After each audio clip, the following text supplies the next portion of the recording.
This Puppet Master fact hits hard.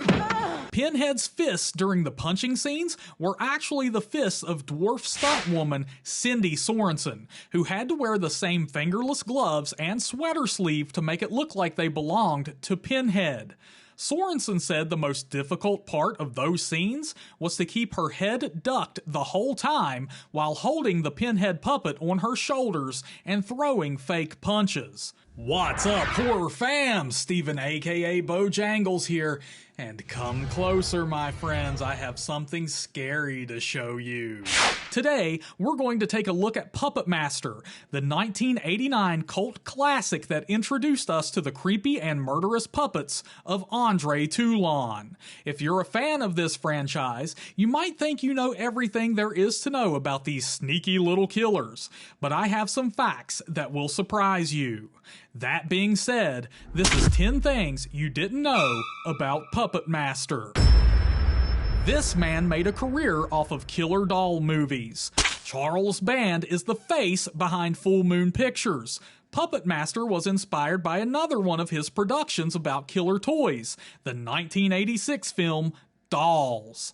Band liked the idea of using puppets as horror villains and decided to create a new series with a different backstory and mythology. He hired David Schmoeller, who had previously directed Tourist Trap and Crawl Space, to direct the first Puppet Master movie. I guess Band is a fan of reusing his assets. He's also not the only director who's made a career off of his love for spooky dolls. Look no further than Mr. James Wan. You never knew this about Puppet Master. The Bodega Bay Hotel, where most of the movie takes place, was actually a miniature model that was built and was about the size of a refrigerator.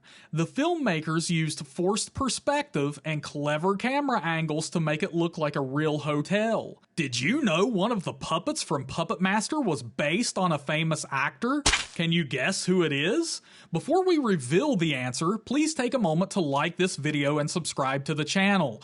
Welcome to the Horror Fam. You're now one of us.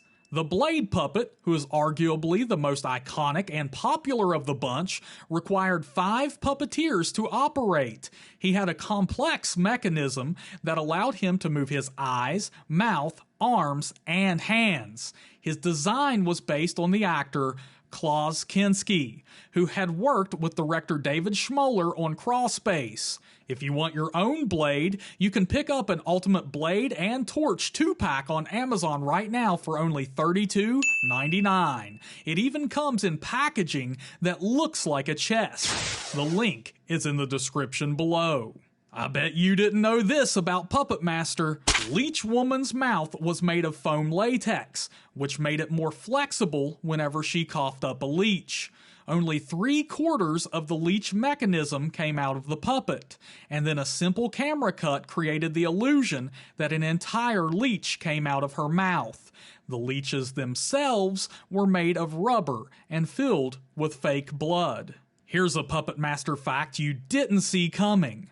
The movie was originally intended to be released theatrically, but producer Charles Band decided to release it straight to video instead. He thought that the video market was more profitable and less risky than the theatrical route, and that the movie would find a loyal fan base on home video. He was right, as Puppet Master became one of the most successful and longest-running direct-to-video franchises in history, spawning 12 sequels and a reboot.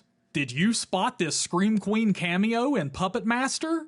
Barbara Crampton, who had starred in 2 previous Charles Band productions, Reanimator and From Beyond, plays a woman at the carnival. Crampton said she agreed to do the cameo as a favor to Band, and that she had a lot of fun on the set. Did you spot these plot holes in Puppet Master? There's a lot of continuity errors and plot holes, some of which were caused by editing and reshooting. For example, in the original script, Toulon's puppets were evil, and he killed himself to stop them from harming anyone else. However, in later movies, Toulon and his puppets were portrayed as heroes who fought against the Nazis and other villains. This change of tone and character were never explained in the series. Puppet Master was shot in only 12 days, with a budget of around $400,000. Director David Schmoeller said he had to work fast and improvise a lot, as he didn't have much time or money to spend on the production. He also said he had some creative differences with producer Charles Band, who wanted more gore and nudity in the movie, while Schmoeller wanted to focus more on the story and the atmosphere. Who do you think had the better approach to the material, Band or Schmoeller? Leave a comment below and let me know. This man got royally f***ed over. Director of the original Puppet Master, David Schmoeller, is still owed money from the film and was not invited to do any DVD commentary because the producer, Charles Band, did not want anyone else getting credit for the franchise. Schmoeller has not seen any residuals to this day. If you liked this video, you're going to love these.